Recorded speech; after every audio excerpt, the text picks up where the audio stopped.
Hey everyone, this is Teresa from Base 10 Montessori, and today I wanted to share with you something I put in my classroom this week for Halloween. Now, I went thrift store shopping and I found this cute little purse, and I thought, what can I do with this? And I thought, and finally I decided that I wanted to make a work about the 5 little pumpkins. Now, if you don't know the poem, 5 Little Pumpkins Sitting on a Gate, it is a fantastic poem. It's one of my absolute favorites for Halloween. The children always love it each year. So I decided I wanted to turn this into a work. Now, before I show you what I have inside, I thought I would just let you know that I will put links to the PDF if you want to make this for yourself. I'll put a link to that down below in the description for the video down below. And it will go to my locals page, so montessoriforeveryone.locals.com. You can get the links for making this yourself, not the bag part, but the 5 little pumpkins part will be on my locals page. So let's open this up and check this out. So when I open it up, inside I'm going to have the poem for the 5 little pumpkins, and I will put the link to that on my locals page. So you'll have access to this specific one in this layout. And next, I'm going to bring out a blue piece of felt. And inside the felt, I'm going to have the gate. And so when I show them how to make the gate, I show them that there are pieces that are flat on both ends. And then there are pieces that have a point. And we're going to start with the pieces that have a point, and we'll put them over here, and we're going to sort them first. Now, if you think that's a little too detailed for a 4-year-old, actually my students loved it. And I even had a student going through this, a 4-year-old student going through this with one of the 3-year-olds saying, does this have a point? And the younger student said, yes. Now, does this have a point? And the younger student said, yes. Now, does this have a point? No. And so they went through each one. And they did a very nice job of sorting them. So I showed them how to sort them, and then I taught them to put the ones with the point are going to point up.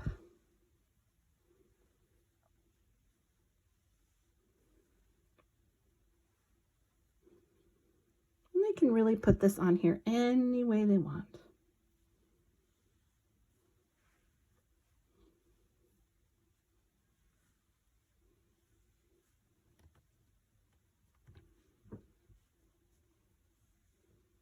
Then for these pieces, the pieces that don't have a point, we're going to put one at the top here.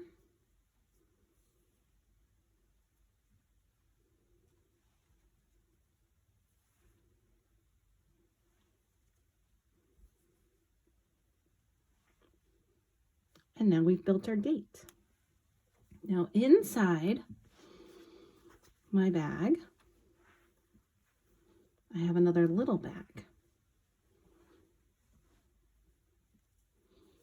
I'll open it up and I'll show them. I also have the moon.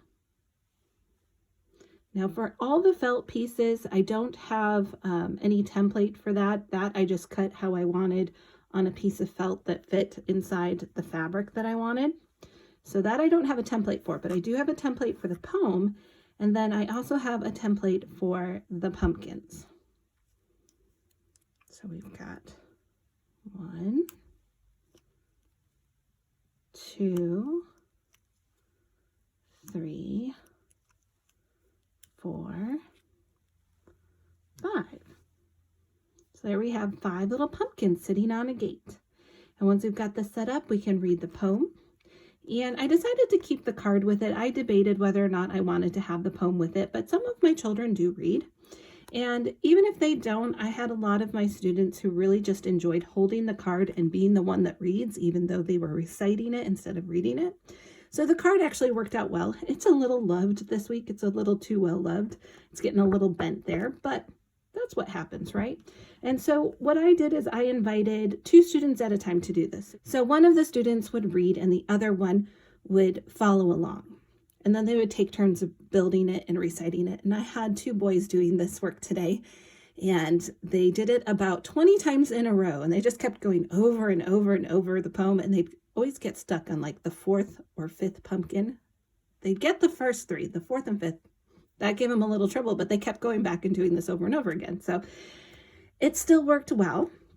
So once we get this all set up, we can go through our poem and we can say, 5 little pumpkins sitting on a gate. The first one says, oh my, it's getting late.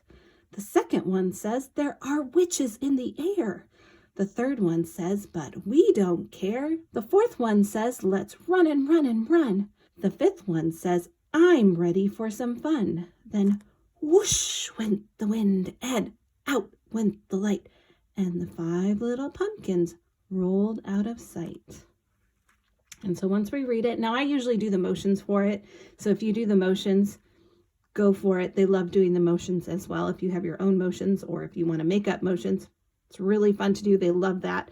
But also I showed them that when they are done with it, they can either build it again. They can build it as many times as they want. They can read it as many times as they want. They can go through it as many times as they want. And then I'll show them how to put it away. The one thing that I was thinking I could do differently is maybe I would put a number on the back of the pumpkin. So maybe they could turn it over and say, 5 little pumpkins sitting on a gate. The first one said, oh my, it's getting late. And then they turn it over and they could put a 1 on it. That's something I'm thinking about for future use. Now, when it comes to putting it away, I wanted to be very specific about how they put it away. So I would show them they could put the pumpkins in here.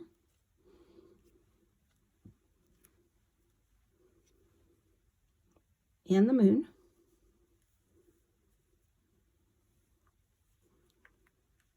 And then with this, I thought we would just do rolling like a rug because it does fit. So I showed them how to stack it all on one side right here and then roll it like a burrito.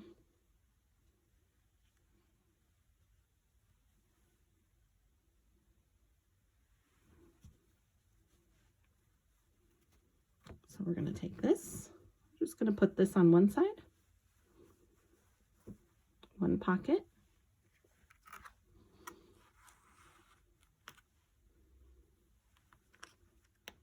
They can snap it and, put as many of those practical life skills on this as you want, right? Because really, this can go in the language area. It can also go in the practical life area. And you can also coordinate it with the math area by counting the pumpkins. So it's got a little bit of everything going on. And my students love this poem. They loved this work, and it was really fun to put out this week. Now, when it comes to creating this work, just keep in mind that the children in the primary age group, which is the 3-year-old to 6-year-old age group, they are in a sensitive period for order. So when we go to doing a work like this, where we're asking them to sort something with a point versus something that is flat on both ends, that plays into their sensitive period for order.